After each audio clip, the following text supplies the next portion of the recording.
La ventisca llevaba cayendo 6 días seguidos sobre la cordillera, y la puerta principal de la cabaña estaba enterrada bajo varios metros de nieve compactada que crujía como piedra cuando el viento la golpeaba, pero a unos pocos pasos por debajo del nivel del suelo, en una habitación oculta excavada en la ladera, un hombre de montaña llamado Thomas Garrick se sentaba junto a un pequeño fuego de brasas tranquilas, caliente, bien alimentado y con la calma serena de quien sabe que, aunque el invierno está decidido a llevárselo todo por delante, esa vez no va a ser a él. El invierno había llegado temprano aquel año a la Cordillera del Viento, en territorio que más tarde se llamaría Wyoming, y no lo hizo como una simple estación fría, sino como una presencia pesada que se asentó en los valles y se negó a marcharse, apretando el aire, endureciendo la tierra y recordando a cada trapero que allí arriba la imprudencia no se perdonaba, solo se cobraba vidas. Tomás había pasado ya varios inviernos en aquellas montañas, moviéndose entre los arroyos que alimentaban al gran río, siguiendo rastros de castor, marta y zorro, durmiendo en nieve, barro y roca, y no era ni el más fuerte ni el más famoso, pero tenía una cualidad que salvaba más hombres que el músculo y el valor juntos. Era deliberado. Pensaba cada movimiento como si una mala decisión pudiera matarlo, porque en realidad así era. Su cabaña principal estaba construida como todas las demás de la zona, siguiendo el patrón de la frontera.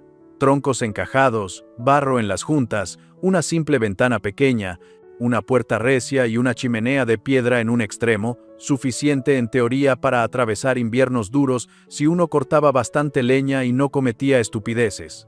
Durante años le había funcionado sin grandes problemas, hasta que un invierno anterior le enseñó de golpe que lo que todos consideraban suficiente, en realidad era apenas lo justo para no morir, si tienes suerte. En aquella primera gran tormenta, Tomás había visto cómo el tejado de otro trapero, un hombre competente llamado Marcos, cedía bajo el peso de la nieve. Había encontrado su cabaña hundida, y bajo los restos, a su amigo envuelto en mantas, congelado, sin fuego, y sin posibilidad de reconstruir nada mientras el cielo seguía cayendo. Esa imagen se le quedó clavada en la mente como una astilla que no deja de molestar, y aquella noche, sentado frente a su propia chimenea, mirando cómo el humo subía y el calor escapaba por la boca de piedra, Tomás comprendió que el problema no era solo el frío ni la nieve, sino la forma en que todos habían decidido aceptar un diseño de vida con un único punto de fallo, una sola habitación, un solo techo, una sola fuente de calor, un solo lugar por donde entrar y salir. Cuando algo se rompía, no había plan B, no existía margen de error, y entonces no importaba lo fuerte que fueras, solo quedaba improvisar a la desesperada, morir. Desde ese momento, su cabeza empezó a darle vueltas a la misma idea: cómo construir un refugio que no se viniera abajo cuando un elemento fallara, cómo crear una segunda capa de seguridad que no dependiera del tejado, ni de la puerta, ni siquiera de la chimenea visible, cómo esconder una parte de su propia casa dentro de la montaña para que ni el viento, ni la nieve, ni el azar pudieran arrebatársela tan fácilmente. Mientras terminaba la temporada de trampas, cada cabaña derrumbada que encontraba, cada historia de puerta bloqueada por una luz, cada chimenea que se congelaba y llenaba el interior de humo, se convertía en una prueba más de que todos estaban viviendo colgados de un hilo muy fino, sin querer admitirlo. Al llegar la primavera siguiente, en lugar de gastar su paga en whisky y cartas como hacía la mayoría en los puestos de comercio, Tomás se dedicó a observar cómo construían los demás, cómo los granjeros excavaban bodegas en las laderas para guardar tubérculos que nunca se congelaban, cómo los canteros alemanes hablaban de la tierra como una masa que mantiene una temperatura casi constante si excavas lo suficiente, cómo los mineros reforzaban túneles, controlaban la ventilación y conseguían respirar bajo toneladas de roca sin morir asfixiados. Empezó a tomar notas, a hacer dibujos toscos en un cuaderno, a preguntar con insistencia por qué una bodega nunca se helaba del todo, aunque afuera el aire cortara la piel, por qué el suelo a cierta profundidad parecía vivir en una primavera eterna mientras la superficie ardía en verano o se congelaba en invierno. De esas conversaciones salió una idea que a otros les parecía absurda, pero que para él se volvió poco a poco una obsesión lógica. Si la tierra podía mantener fresca una bodega en verano y evitar que se congelara en invierno, también podía servir como muro protector de una habitación invernal, una especie de guarida secundaria, pequeña pero extremadamente eficiente. enterrada en la ladera justo detrás de su cabaña principal, conectada por una puerta oculta y con su propio fuego discreto, que respirara por la misma chimenea que todos veían desde fuera, pero funcionara como un corazón independiente. Suscríbete si te gusta el video. Cuando volvió a las montañas ese verano, sus mulas iban cargadas no solo con pólvora, plomo, sal y café, sino con herramientas extrañas para un trapero, picos rectos y curvos, palas pesadas, sacos de lona para mover tierra, hierro para bisagras y pestillos, clavos más largos de lo normal, tablas reservadas para una puerta que no quería que nadie notara. Los demás lo miraban y se reían, diciendo que parecía más un minero o un carpintero que un hombre de montaña, que con tanta herramienta de cavar acabaría enterrado él mismo, que ningún invierno valía tanto trabajo. Tomás no discutía, porque sabía que muchos de los que reían ahora serían los mismos que, llegado el momento, dependerían de la poraticia, suerte y de una estufa hambrienta para seguir respirando. Eligió el lugar con un cuidado que otros habrían llamado manía. Una pequeña loma detrás de su cabaña, orientada al sur, para recibir el máximo sol de invierno, con una pendiente suave, tierra firme mezclada con grava y capas de arcilla, sin señales de corrimientos, con buen drenaje y suficiente altura para excavar una habitación completa sin que el techo quedara tan cerca de la superficie que pudiera hundirse bajo el primer metro de nieve pesada. Primero construyó su cabaña principal, más sólida de lo habitual, no más grande, sino mejor pensada. Orientó la puerta al este para evitar el viento dominante. Dejó la pared trasera a pocos pasos de la ladera y colocó la chimenea en una esquina concreta, sabiendo que ahí, más adelante, tendría que conectar un segundo corazón de fuego. Solo cuando terminó la casa, como cualquiera habría hecho, empezó su verdadera obra, la que nadie entendía. Se plantó detrás, clavó la pala en la ladera y comenzó a excavar. Día tras día, bajo el sol del verano, fue arrancando tierra a la montaña, sacando cada palada en sacos para que desde lejos no se viera un montón sospechoso, ensanchando un túnel que se metía bajo su propia cabaña y acababa en una especie de cueva que fue dando forma con la precisión de alguien que ya la había vivido 1000 veces en su mente. No quería un hoyo improvisado, sino una habitación con medidas exactas, techo sostenido por vigas, paredes reforzadas con troncos, suelo de madera sobre piedra para que la humedad no se colara, y espacio suficiente para que un hombre pudiera vivir semanas allí dentro sin enloquecer ni congelarse. Mientras cavaba pensaba una y otra vez en Marcos, en la cabaña hundida, en la chimenea inútil sepultada bajo nieve y vigas, en lo cerca que él mismo había estado de quedarse sin leña aquella vez, en lo poco que habría hecho toda su experiencia si la tormenta anterior hubiera durado unos pocos días más. Y con cada palada que apartaba, con cada tronco que encajaba en las paredes de aquella habitación oculta, sentía que le robaba un poco de poder al invierno, que por primera vez no se limitaba a soportarlo, sino que le estaba poniendo una trampa.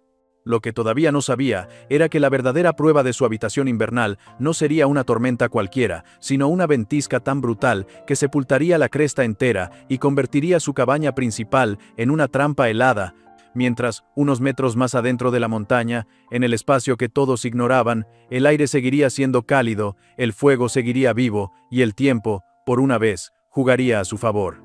La excavación fue solo el comienzo, porque una habitación enterrada sin un buen techo es una tumba, y una habitación enterrada sin un buen fuego es una nevera de tierra, así que Tomás se tomó su tiempo para convertir aquel hueco en algo digno de desafiar un invierno de montaña. Midió la profundidad y el ancho con pasos y cuerdas, dejando la altura justa para poder estar de pie sin desperdiciar volumen de aire. Reforzó las paredes con troncos verticales y travesaños horizontales como había visto en las minas que visitó en la llanura, colocó piedras planas sobre el suelo antes de poner encima un entramado de madera que levantaba el piso unos pocos dedos por encima de la roca, creando una cámara de aire que rompería el contacto directo con el frío del subsuelo. El techo exigió incluso más atención, porque sobre su cabeza no habría solo tierra, sino nieve húmeda, hielo, viento y el peso de todo un invierno acumulado. Colocó vigas gruesas transversales, cubrió con tablones ajustados, añadió capas de corteza, arcilla mezclada con pasto y por encima de todo, un buen espesor de suelo que devolviera a la ladera un aspecto casi intacto, desde fuera.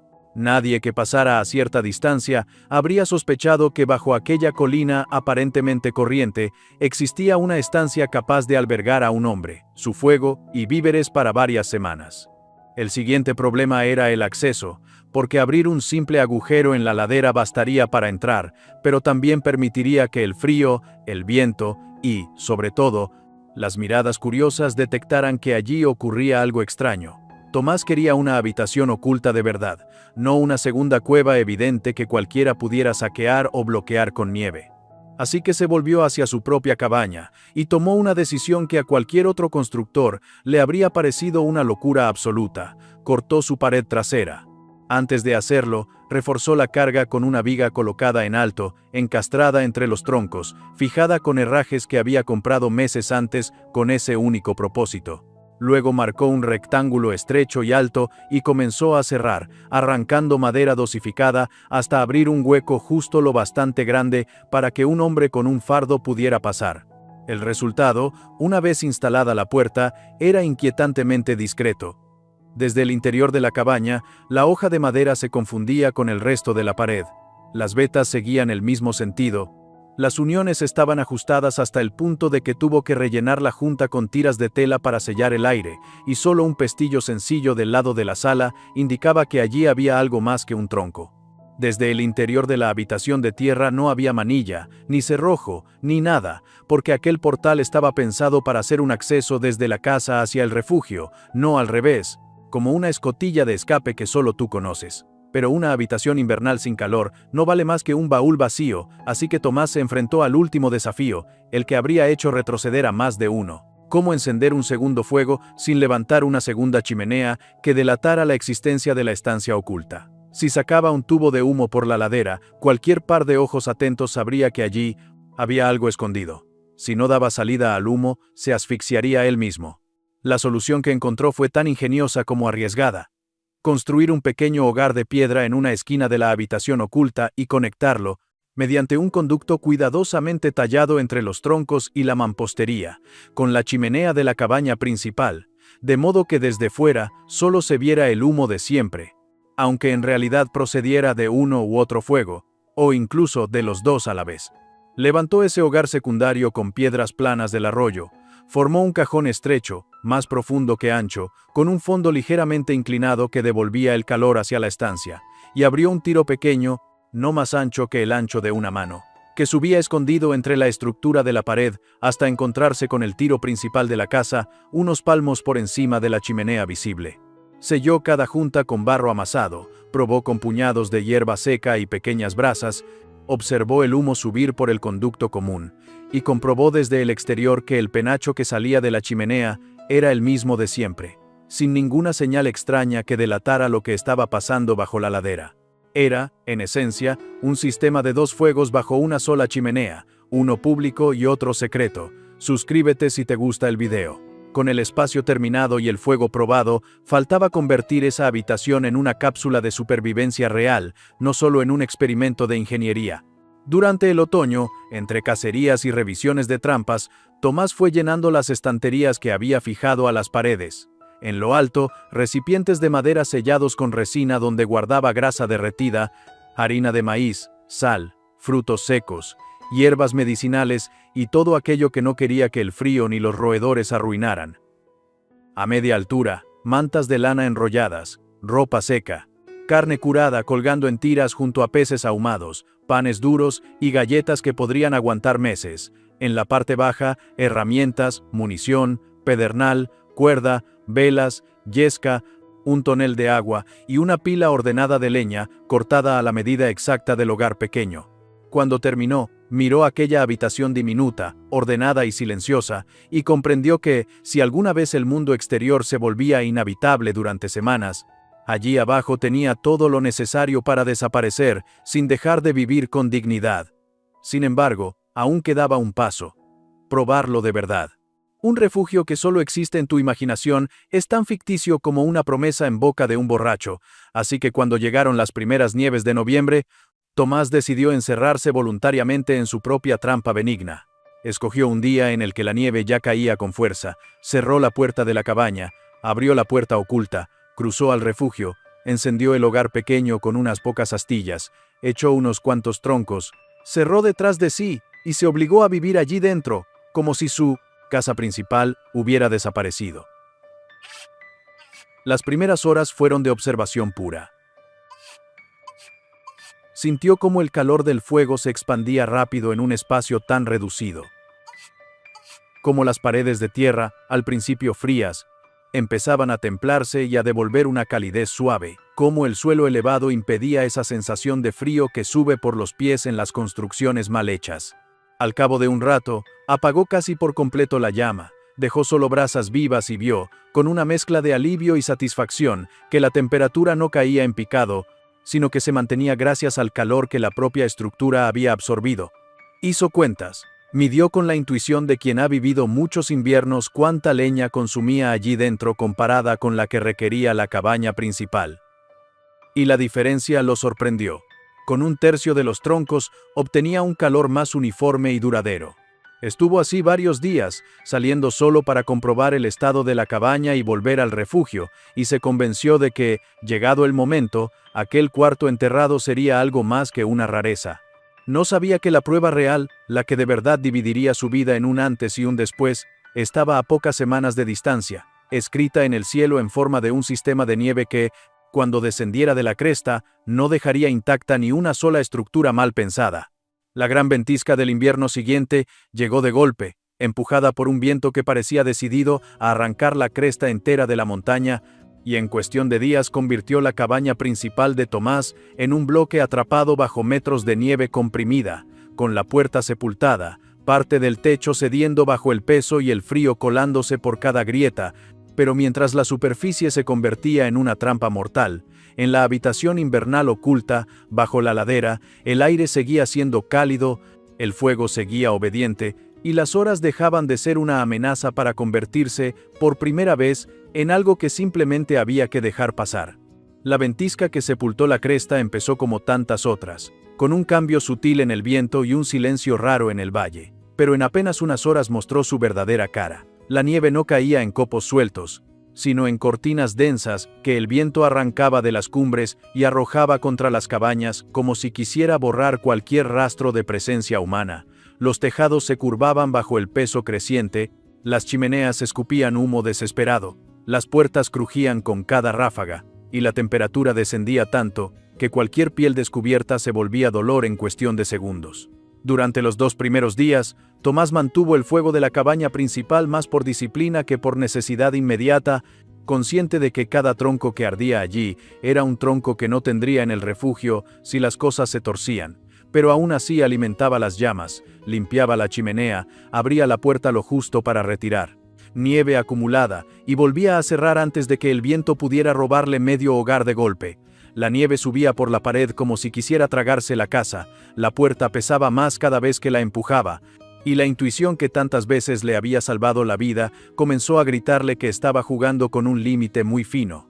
Cuando al tercer día trató de abrir la puerta principal, y ésta apenas cedió unos centímetros contra una masa compacta de nieve que la presionaba desde fuera, comprendió que había llegado el momento para el que llevaba un año entero preparándose.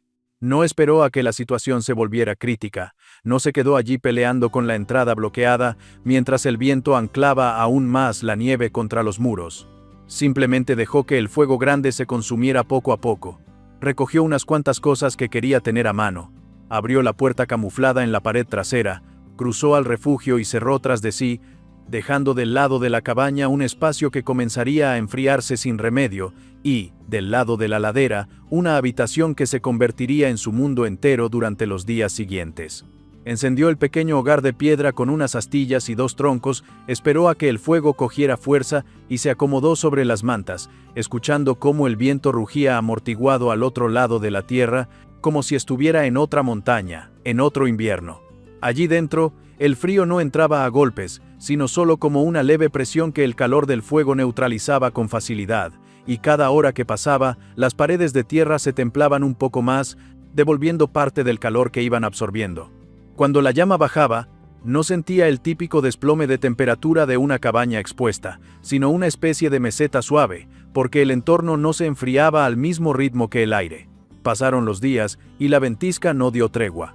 Arriba, sobre su cabaña, la nieve se acumulaba hasta niveles que habrían aplastado cualquier tejado de troncos, y de hecho, en algún momento del quinto día, un estruendo sordo recorrió la estructura principal. Vigas que cedían, tablas que se partían, peso que caía sobre el suelo, chimenea inutilizada, todo lo que un invierno necesita para convertir una casa en una trampa mortal. Tomás escuchó el ruido desde la habitación oculta, levantó la cabeza, entendió al instante lo que había ocurrido y en lugar de dejarse llevar por el pánico, simplemente se acercó a la puerta camuflada, apoyó la mano sobre la madera fría, confirmó que el marco seguía firme y regresó a su manta. Su refugio estaba aislado de ese fallo. El derrumbe no afectaba al techo enterrado, la chimenea principal podía estar llena de nieve y escombros, pero su tiro secundario seguía respirando hacia el exterior, invisible, protegido por la masa de la ladera.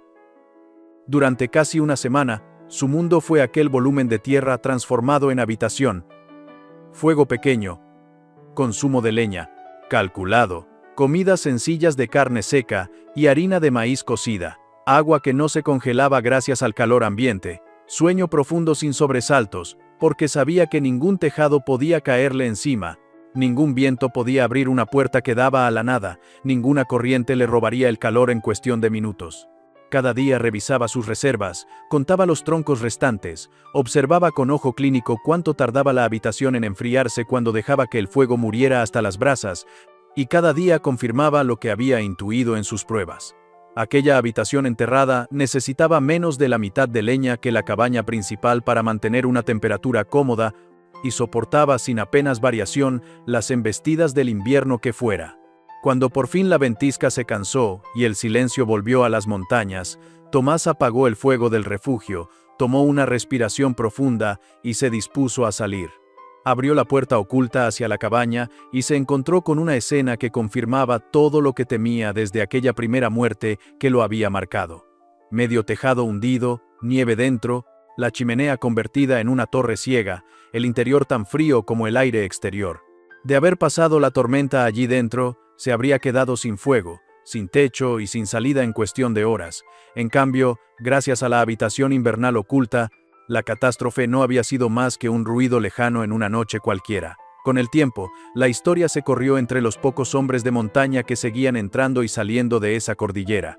Al principio, muchos no se lo creían, pensaban que era exageración de fogata, pero quienes se acercaron a ver la habitación oculta con sus propios ojos cambiaron de opinión rápido. Vieron las paredes de tierra reforzadas, el pequeño hogar conectado a la chimenea principal, las estanterías llenas, el suelo elevado, la puerta camuflada que desde la cabaña parecía solo un tramo más de pared, y entendieron que no se trataba de magia, sino de algo mucho más simple y poderoso. Planificación. Un refugio secundario, pensado desde el principio para cuando el refugio principal fallara, una segunda oportunidad excavada en la ladera. Poco a poco, otros comenzaron a imitarlo. Un trapero cavó una habitación similar bajo su suelo de madera y la conectó con una trampilla escondida. Otro aprovechó una hendidura natural de roca para construir su propio cuarto invisible, reforzado con vigas y barro. Cada uno adaptó la idea a su terreno, pero todos compartían el mismo principio que Tomás había aprendido mirando cabañas derrumbadas y tumbas congeladas. En la montaña, la redundancia no es un lujo. Es la única ingeniería que realmente merece el nombre de sabiduría. Una habitación puede fallar, un tejado puede ceder, una puerta puede quedar bloqueada, una chimenea puede helarse, pero cuando tienes una habitación invernal oculta, enterrada en la ladera y alimentada por un fuego pequeño y constante, la ventisca que sepulta la cresta deja de ser una sentencia de muerte y se convierte solo en algo que ver pasar mientras esperas, cálido, a que el cielo se canse. Suscríbete si te gustó el video.